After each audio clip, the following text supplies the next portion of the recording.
It is likely that you will need to print off your work at some point during your programme of study. Before you can print your work, you will need to install the student printer.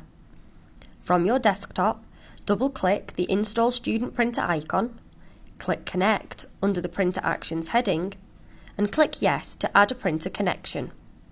When you are ready to print your work, select Student Printer on Student Print from the drop-down menu.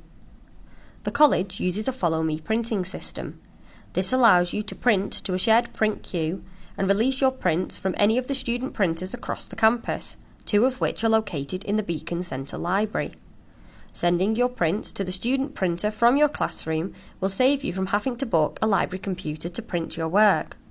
All you will need to do is scan your card on a student printer to release your prints.